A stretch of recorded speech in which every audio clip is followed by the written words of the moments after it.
Broadcasting from Boston, Massachusetts, the Smart Cities podcast is the only podcast dedicated to all things smart cities. The podcast is the creation of ARC Advisory Group's Smart City practice. ARC advises leading companies, municipalities, and governments on technology trends and market dynamics that affect their business and quality of life in their cities. To engage further, please like and share our podcast or reach out directly on Twitter at Smart City Viewpoints or on our website at www.arcweb.com/industries/smart-cities.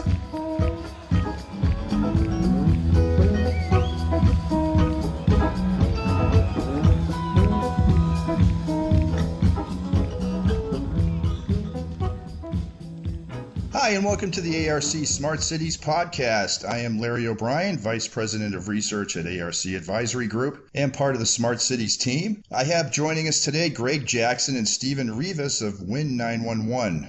Good afternoon, Greg and Steve. Good afternoon. Thanks for having us. Yeah, thanks for being on the show today.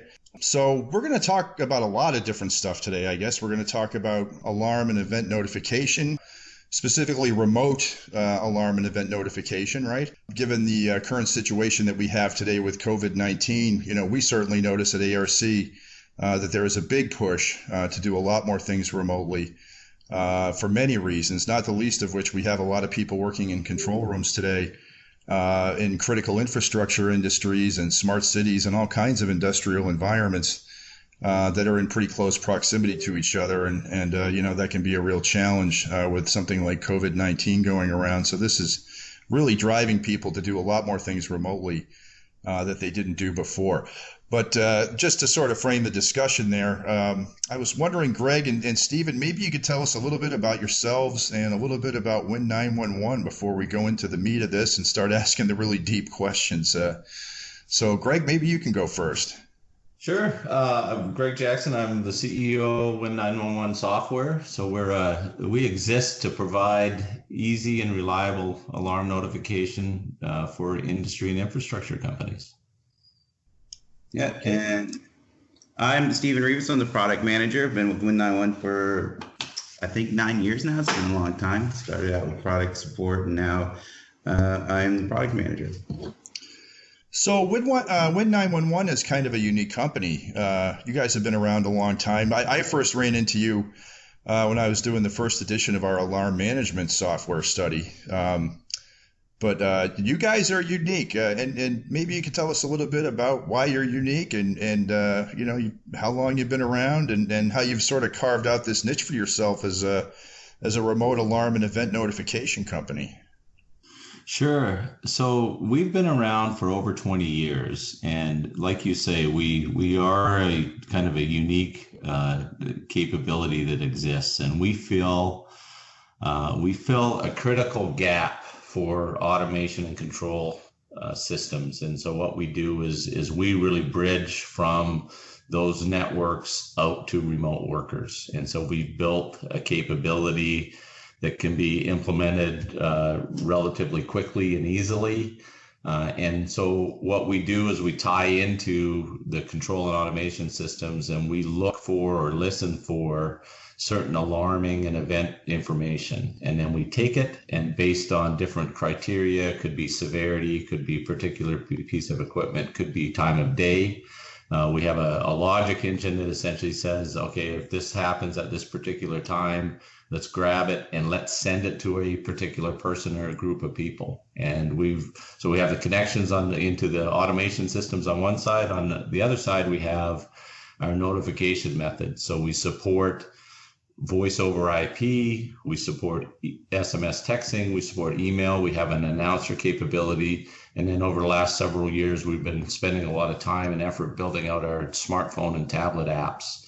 And so we make sure that we can get the right alarm, do the right thing with it, and then support multiple notification methods. So whatever that is, that alarm or that event, regardless of time of day, it gets to the right person so they can take action accordingly. Yeah, that's interesting stuff, and I think very timely too. The way things are going right now. Can you give us a little bit of your opinion on what's happening now with coronavirus and how that's spurring the need for more remote monitoring of OT level systems for critical infrastructure and smart cities. I mean, we've seen it too. These control room environments exist throughout the spectrum of critical infrastructure and smart cities, and everything from water plants to, traffic control rooms and emergency management centers. So what's happening now, that's really driving this trend towards remote work? What do you guys see happening? It really is timely. So it's certainly shined a big spotlight on the need to have remote notification as a key capability in your operations technology stack. So, there's fewer people on site. They have to distance if they are on site. There's more and more people working remotely, and so the customers, our customer base, in many cases, they're fortunate to have our capability already. For those that don't have it, they're scrambling a little bit and trying to get a system in place like ours so that they can take advantage of not letting failures happen or critical incidents happen when they don't have people on site. So it's really an interesting time. The other thing that we're seeing is that with people working more remotely, they need to collaborate a little differently. And so we've seen a big uptick in terms of usage of our smartphone apps because it has the ability to set up teams on it so that, you can be looking at a particular event, you can communicate about a particular alarm amongst a group of people, all electronically, because you might not have the expertise next to you. So in some cases that particular process or piece of equipment as a person that really knows about it, but the operations person or so the on-site person, they need that little bit of extra help to make sure they do the right thing. And so we've seen an interesting spike in terms of people wanting to grab our mobile app and use that. It's not only, hey, here's the message, it's, hey, here's the message, and gives you the ability to kind of collaborate a little bit differently than they previously could have. Yeah, that's good. And also for those that might be listening that don't understand what alarms and alerts are, can we provide a little bit of an explanation about what we mean by, alarms and alerts and why those are so important in these OT level and industrial environments? Sure. Alarms and alerts are often used interchangeably, and I believe that's because they're very similar. But there is a key difference between them. Alarms are there to let you know that there's some piece of equipment or has malfunctioned or there's some interruption in your process, and it requires some type of action from an operator to keep everything running smoothly. So it's very important to make sure your operators are seeing those. If you don't act on one, there's a good chance you can experience some unexpected downtime. Alerts, again, they're very similar. They let operators know that there's some abnormal condition within their process or equipment, but it usually doesn't require an immediate response. Sometimes these are diagnostic messages or they're messages to let you know some part of the process is kicked off. But they're still important, but not as critical as alarm notification. Thanks for that explanation. Yeah, I think that's really good. And that's one of the things that also concerns us at ARC is, good alarm management is really related to avoiding downtime, which really can't be tolerated, right? If you're in a critical infrastructure industry like, for example, power generation or transmission and distribution or water, wastewater, anything that's really going to have a direct impact, right, on human health and safety and so forth, this kind of downtime just simply can't be tolerated. It's a lot different than maybe having some downtime on for example, food and beverage production line or something. It's really much more critical, and expensive also. Alarms are also usually role-based, right? And meaning that, only certain people in the OT environment need access to certain alarms and alerts. Can you tell us a little bit about how those roles might differ in a critical infrastructure environment, and why it's so important to get the right alarm notification to the right people at the right time? Sure. Usually, at a plant, different areas of the plant may fall under the responsibility of different groups or roles within that organization. That could be anything. It could be maintenance operators, operators out in the field, the front desk. But you want to make sure that you're sending alarms to the personnel that can actually take action and resolve issues for the alarms that you're sending out. You don't want to start making the mistake, and I've seen this a lot, of sending every alarm to everyone all the time, because what's likely going to happen, and you see this on alarm summary screens too, but they'll start experiencing some type of alarm fatigue and become desensitized to the alarms that are coming to them, which of course means there's a good chance they're going to miss an alarm. And if they miss an alarm, then there's a really good chance that you're going to have some unplanned downtime. So it's really important that you're getting the right alarms to the people that can actually do something with them, and not flooding everybody's inbox, if you will, with alarms that they're not responsible for. Yeah, that can lead to information overload pretty quickly, I think. And also, the control systems that we use in these environments have made it very easy to add alarms. So you have a lot of alarms. Like you said, people kind of get conditioned to maybe ignore alarms after a while if there's too many of them. Yeah, I highly recommend that organizations, when they go through some type of alarm rationalization process, to make sure that they're not creating alarms on every single thing. Again, I see this a lot. Someone will go to set up 911 and they're just monitoring every alarm and just sending everything out, and I don't think that's a good thing.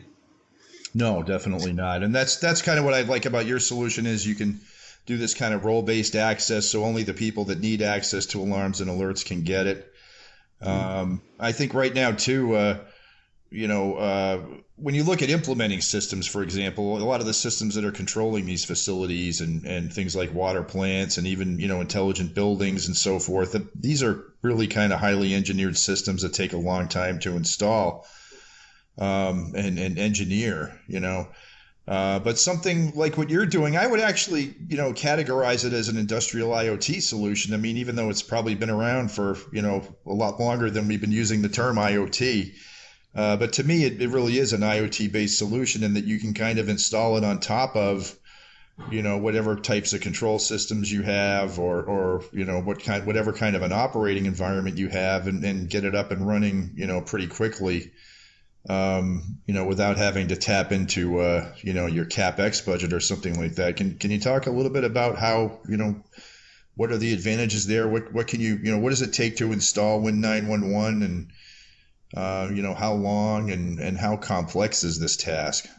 Yeah, no, that's a key piece for us. And so one of our top priorities is to, work in concert with the automation systems as easily as possible. So we've tried to build in a lot of smart logic so that we can, integrate to these, like you say, very complex systems as easily as possible.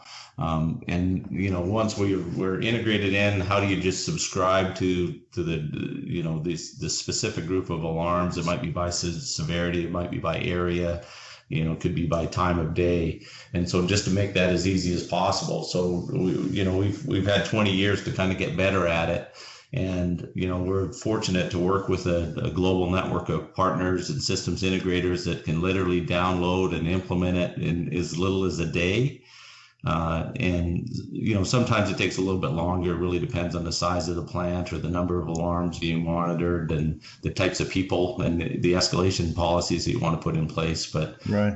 We're able to do it relatively quickly. It's from a cost perspective, it really is, a high value for relatively low dollars, like $2,000 to $5,000. You can purchase a license of our software, and then you're talking, a few days to a couple of weeks, depending again on the size of the complexity of the organization, to actually have a system integration firm put our software in.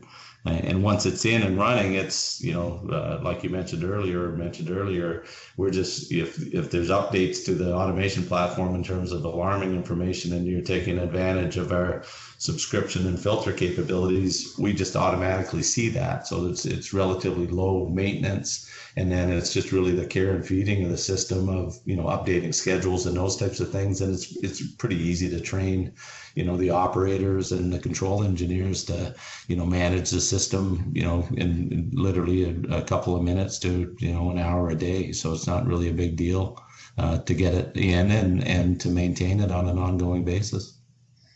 And you guys do remote installation too, right? So you actually have to have somebody on site at the customer location to do the installation.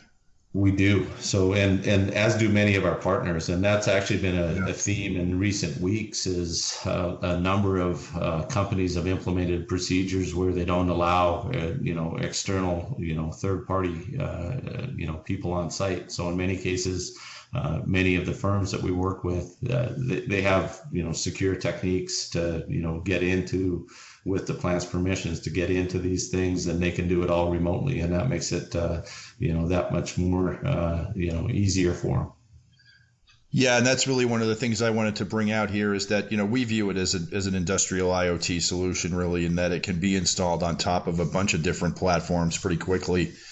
And again, there's we've been pushing out that message of if you're in the middle of a digital transformation program or IoT implementation, whatever those technologies may be, right now, this time in history is not a time to put the brakes on those kind of projects. It's actually time to accelerate that, because a lot of these changes that are happening right now are going to be kind of the new normal, right?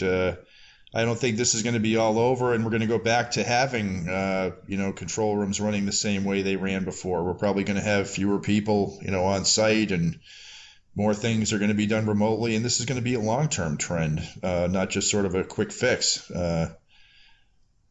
Yeah, I think that's exactly right, Larry. We see oftentimes in, kind of across different industry segments, originally, the market that we served was, after hours remote, monitoring, but increasingly we're seeing even during the day where you have people on site, oftentimes they're multitasking, right? So they're moving about the plant, they're taking care of different responsibilities, but they still need to know if something really critical is going on. And so we fill that gap and provide the solution that enables them to do that. And that trend was starting. And I think you're exactly right. We're going to see that continue to accelerate even after this. Everybody's talking about the new normal. What does that look like? And a lot of that is around different application, process efficiency initiatives that might have started now, but if it's a better way of doing things, this economy has a great way of latching onto those and making them the new normal going forward. So from our perspective, we're excited about the acceleration of that. Yeah, we had talked about the water industry previously before this discussion, and I know you guys do a lot of business in water and wastewater. I think that segment's very representative of what we like to call the mobile operator, right? Sure. So this isn't a guy that's just sitting in a control room all day long that you might see in a refinery or a petrochemical plant, right? These guys are actually out running around the plant and trying to get other stuff done as they're trying to operate the plant in a safe and secure manner. So this challenge is only going to get more challenging, I guess, as we move along. Yeah. You mentioned scheduling, and I know that's one of your capabilities. And I know, if you're in a control room environment today, things are already operating so close to the bone. If you have one or two people call in sick, or you have COVID in your control room, that can, even one or two people can wreak havoc on your schedule. I think scheduling is going to have to be more dynamic and collaborative. Can you tell us a little bit about what you're doing to address scheduling and workflow issues with Win 911? Sure. We know that for our users to be successful using Win 911, we need to make it as easy as possible for new operators or existing operators to make changes to their configuration on the fly. So in the case that someone does call in sick, and we've done a few things to make that much easier. For example, we've created a simple utility that you can embed in your HMI screen, so that an operator with almost no experience with Win 911 can launch it, see their call out lists or workflows, and change who's going to be receiving an alarm notification, or go over to their schedules and change the schedule assigned to individual people. So we wanted to make that as easy as possible. You can also edit schedules in the full-blown configurations. If you can use an Outlook calendar, then you can use this calendar tool or scheduling tool. So it's very simple to make these schedule changes and assign them to different users. So if there's an unexpected change in an employee schedule, pull up this tool and make the adjustment, click save, and you're done. You don't have, it takes less than a minute. Okay. How about security? And this is something we've been writing about a lot too with COVID-19, with this rush of, to do things more remotely. We have a lot of security issues. And I think for people working from home that are maybe in more administrative roles, they're more concerned about securing their home networks and, making sure that their Zoom meetings are kind of locked down and things like that. But obviously, the picture is a lot different when you're talking about an OT environment and critical infrastructure, and you have a lot of sensitive data coming out of these plants. And again, these plants have a direct impact on human health and safety. How are you addressing the issue of cybersecurity and secure remote connectivity? And what do you think the primary concern should be, for any end user that's evaluating this kind of a solution right now? Well, whenever we design a new feature or product, we're always thinking about security.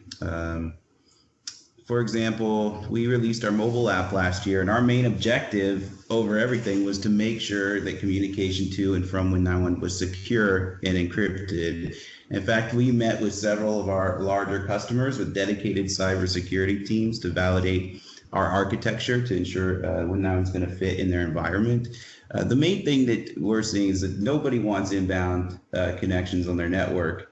And they block everything. So one of the key things that software needs to be doing is only making outbound requests, which is what Win91 is designed to do. Mm-hmm.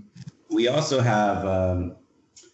provide a way for Win91 to be installed across a network infrastructure across several different layers. So in some environments where internet connectivity is not allowed, which may be required for our mobile app or emails or voice over IP connections, you can install the data source piece of Win91 on your level 2 and then have the rest of Win91 running in a DMZ. And then those communications from that data source over to the main Win91 system is all secured using Windows authentication. And then from that DMZ, it can go out and do things with the internet that it needs to while never exposing a level 2 or level 3 to the outside world. So that's a key capability we added last year that we're pretty excited about.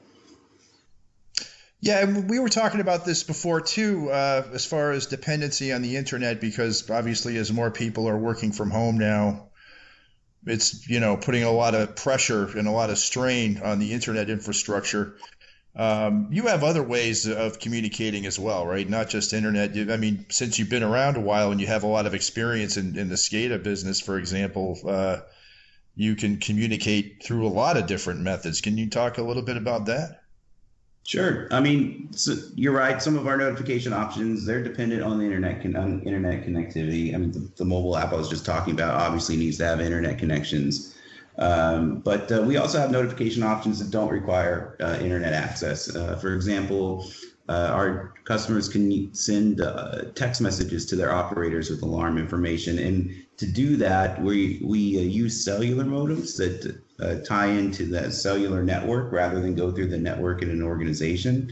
And so if your internet were to go down, it's fine at the plant because your modem's still sending your text messages through the cellular network. Or you could also do things like make phone calls through analog phone lines. So again, even if you lost internet connectivity, you'd still be able to make phone calls through traditional analog lines. So either way, there's a way to get alarms out, and we always recommend that our users set up at least 2 notification methods. If one's internet based, then try to do the cellular modem or phone calls, because if that internet connection goes down, there's not going to be a way for you to get your alarms out unless you have some type of fallback notification method. And I can't stress that enough. I think every customer out there that is using Win91 or any alarm notification needs to have at least two notification methods in case one were to fail. Yeah, that's good advice. I have to agree with you there. We obviously can't depend on the internet to be, dependable all the time, especially in these types of applications. And I guess that kind of leads into the next question I was going to ask you guys too. And that was about mobile device support. And we're seeing this a lot in plants too, where, more and more workers are bringing in their own devices, and there's a lot more, sort of large scale deployment of industrial tablets, which is great, especially if you're kind of that mobile operator that we were talking about before. You have to be able to take a tablet with you to continue to see what's going on in the plant while you're doing your rounds and so forth. What's 911 doing to support mobile devices and also, in a secure manner too? Sure. Yeah, in my experience, I'm seeing more and more people. It's bring your own device. You see people bringing their iPhones or Android devices, and we support our mobile app that I've been talking about supports both of those. A lot of those tablets that you're talking about, the Div 1, Div 2 tablets that you see, those are typically running Android, and our mobile app runs on those too. So that's not really a problem. So when you're using the mobile app, everything's secured through our Azure web app and all of that. But you can also, for any mobile device, honestly, Win911 can send a notification to it. Even if it's an old flip phone, you can send text messages to it. You can make phone calls to it. In some cases, you can send emails over to it. But we also do things within our configuration to make sure that only authorized users are able to access alarms and acknowledge alarms. So, for example, if you are using text messaging and we receive a text message from an unknown phone number, we throw that message away and do nothing with it. Same would be for phone calls. You can set Win911 to not even answer the phone if a phone call is coming from an unknown number. And you can also, Win911 administrators can revoke access at any time, and it's immediate. If somebody leaves your organization, you remove them from Win911, they can no longer access anything from your Win911 system, and that takes effect immediately. So, yeah. Yeah, we all know about the rise in phishing right now, right? So that message you get from somebody might not actually be that somebody. Sure. Yeah, you got to be very careful about the kind of messages you're getting right now. I know both my wife and I have received phishing messages via text just in the past week. Oh, wow, I haven't seen one of those yet. Yeah, that's increasing too. So I'm glad to hear you guys are addressing that issue as well. So I'd like to get into a little bit more of the meat of the matter, and could you guys talk about some use cases? How this would work. In a real life plant environment. I know you guys do a lot of work in oil and gas and stuff, but this is the Smart Cities podcast, and I know a lot of people in the smart city sector, which includes water, wastewater, and intelligent buildings and intelligent lighting and so forth. Maybe we could talk about some use cases in those sectors and how this would work in a sort of a real life scenario. Sure, happy to. Actually, I think I'd like to actually talk about three: Okay. a small, a medium, and a large city. I think that's probably three good examples of how the technology is being used. And our largest segment is really the water, wastewater industry, and we recently passed a milestone of having over 17,000 deployments of our software out there, and so we're fortunate that we have the capability to kind of cover these different scenarios, and they are different, right? So I'll take the city of Llano, Texas as a good example.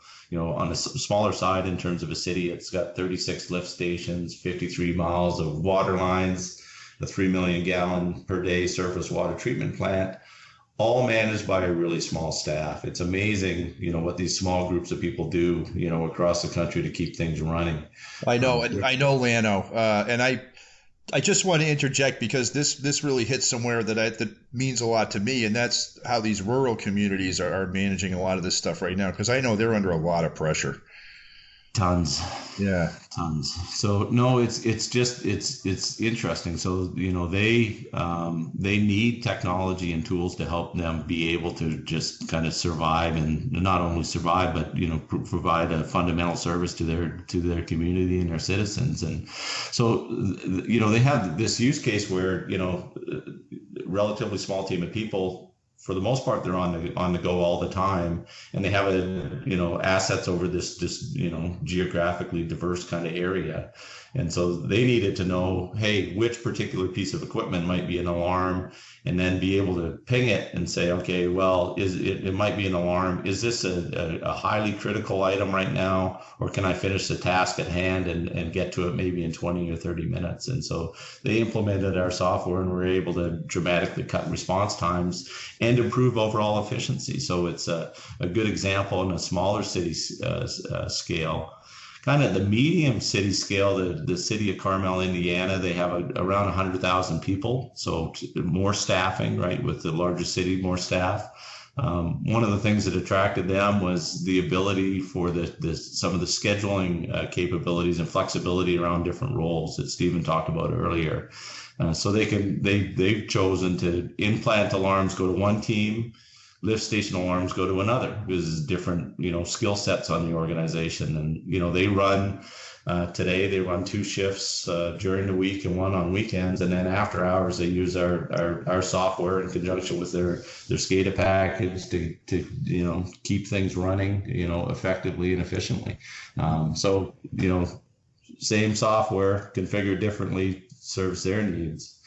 The third one that I wanted to talk about it literally just happened last week, and this is a large Midwestern city that will remain nameless right now. Okay. And they call their support team up, and they are an existing customer, but they're manned 24 hours a day because it's a larger city. And unfortunately, one of their staff members got confirmed with the coronavirus, and they needed to. So they were using our mobile app to monitor their remote lift stations, and they wanted to implement our announcer capability. So in addition to sending notifications out through these methods that we talked about earlier, we have this announcer capability where we can literally subscribe to a group of alarms, and we interpret them, and then we can add a prefix to it that says attention, lift station, whatever number is in alarm. And they wanted to implement that so that they could take their control room and kind of break people apart. So they wanted to be able to, instead of having everybody in one particular area, they wanted to have some further distancing. So I've read about this too. Yeah, distancing people in the control room. Yeah. Yeah. So it was one of these things where not only in the control room, but they actually wanted to put, the announcer in a couple different, they took over some of their other conference rooms and were able to set up some screens, and they wanted to still, access the system and then just have it reading out, depending on which room it was, read out a particular group of alarms. And that was in a larger city. So it was a good use case. Luckily we were able to help them out. They have a team of people on staff, and they said, hey, we never thought of using this before. We didn't need to. We use it in this other way, but we were able to help them and support them and get it going in literally a matter of a couple of hours, so that they could, help them out and deal with the reality that they're facing. Yeah, those are really good use cases. I think, these owner operators and end users are under a lot of stress, and they're facing a lot of challenges right now. And, they are scrambling to try and find solutions that can help them deal with a lot of this stuff. And I'm glad you guys took the time to talk to us today. Is there anything else you want to add before we wrap this up? I know we should probably talk about resources, right? So you can go to www.win911.com. Is that right? To get more information about what you guys are doing? Yep, that's exactly right. You can do that. The other thing that we make available for customers, and this might be really timely, is we have a fully functional 30-day demo, so at no cost. So if you want to just grab the software, download it, we have a series of kind of self-help videos and articles and stuff like that, different digital resources to help you get set up. So some people might really be in a bind, and if they are, that's a great way. You got a month, set it up. We'll help you get it up and running, and you don't have to wait on anything. So yeah, our website is probably the best place to start. Great. And of course, with ARC, you can always go to www.arcweb.com, arcweb.com. Greg and Stephen, I want to thank you very much for joining us today. I think you've given us a lot to think about, and hopefully we'll get some end users and owner operators listening to this who might find a solution to some of the challenges they're facing with COVID-19 and challenges in the control room and trying to work more effectively remotely and securely. So thanks again, guys. Thank you. Broadcasting from Boston, Massachusetts, the Smart Cities podcast is the only podcast dedicated to all things smart cities. The podcast is the creation of ARC Advisory Group's Smart City practice. ARC advises leading companies, municipalities, and governments on technology trends and market dynamics that affect their business and quality of life in their cities. To engage further, please like and share our podcast or reach out directly on Twitter at Smart City Viewpoints or on our website at www.arcweb.com/industries/smart-cities.